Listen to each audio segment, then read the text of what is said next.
দেখ মুনিয়া, জলে থেকে তো কুমিরের সঙ্গে যুদ্ধ করা যায় না, তাই এ বাড়ির একটা মেয়ের সঙ্গে যখন ওর সম্বন্ধ পাকাপাকি হয়ে গেছে সেটা ভেঙে দিয়ে তো আমি তোর সঙ্গে সম্বন্ধ করতে পারি না। না মাম্মা, আমি বুঝতে পারছি না যে এই সব কথা কেন উঠছে, আমি সেটাই তো বুঝতে পারছি না।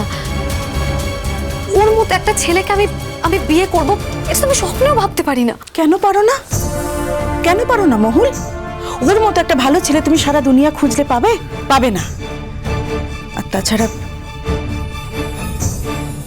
তোমার বাবা নাকি ওকে তার ইচ্ছের কথা বলে গিয়েছিলেন। আমি বুঝতে পারছি মাম্মা, এই বাড়ির মানসিক চাপে পড়ে না তোমার মাথাটা জাস্ট খারাপ হয়ে গেছে। কেন? এতে এতে মাথা খারাপের মতো কি দেখলে তুমি? তাহলে এইসব কথা তুমি আমাকে কেন বলছো মাম্মা? বলবো না? কেন বলবো না বলো? একটা ছেলে যদি আমাকে বলতে পারে তো সেই কথাটা আমি তোমায় বলতে পারি না?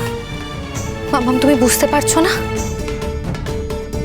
যে রোদ্দুর এইসব বলে আমাদের উপর দয়া দেখাচ্ছে?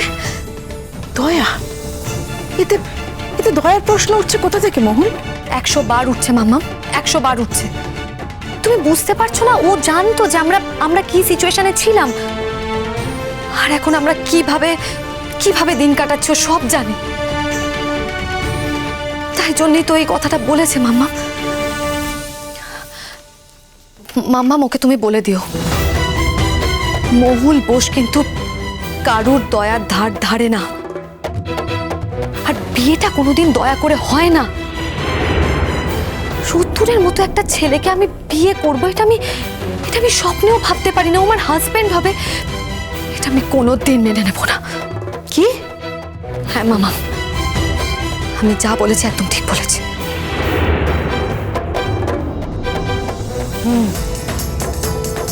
তোমার রুচি পছন্দ আমার বোঝা হয়ে গেছে মুনিয়া। তুমি শুধু ওই অনুরূপ জাতীয় ছেলের সঙ্গেই বিয়ের কথা ভাবতে পারো। মাম্মা, একদম ঠিক কথা বলেছি আমি, একদম ঠিক কথা বলেছি। দেখো, এ বিয়েটা নিয়ে তো আমি এগোতাম না। আমারও তো একটা বিবেক বোধ আছে। যখন এ বাড়িতেই আর একটা মেয়ের সঙ্গে ওর বিয়ে ঠিক হয়ে গেছে, তখন ও শুধুমাত্র ভালো ছেলে বলে আমি আমার মেয়েকে এগিয়ে দেবো এমন মা তো আমি না। আমি জাস্ট কথাটা তোমাকে জানাতে চেয়েছিলাম। ও বলেছে, যেটুকু বলেছে সেটুকু তোমায় জানাতে চেয়েছি। কিন্তু আমি তো এখন দেখছি তোমার কথাটা বলে আমি ভুল করেছি। আমার সত্যি লজ্জা হচ্ছে, কারণ তুমি খাঁটি সোনা চিনতে পারো না মহুল। চকচক করলেই যে সোনা হয় না, সেটা তুমি বুঝতেও পারো না। এই কথাটা তুমি আমাকে কেন বলছো মাম্মা? দেখো মাম্মা, তোমার ওই খাঁটি সোনা চেনার কোনো প্রয়োজন নেই আমার। তাই বলে তুমি ওর সম্পর্কে এই ধরনের খারাপ কথাগুলো কেন বলবে মহুল? যা বলেছি ঠিকই বলেছি, আমি তো কোনো ভুল কথা বলিনি।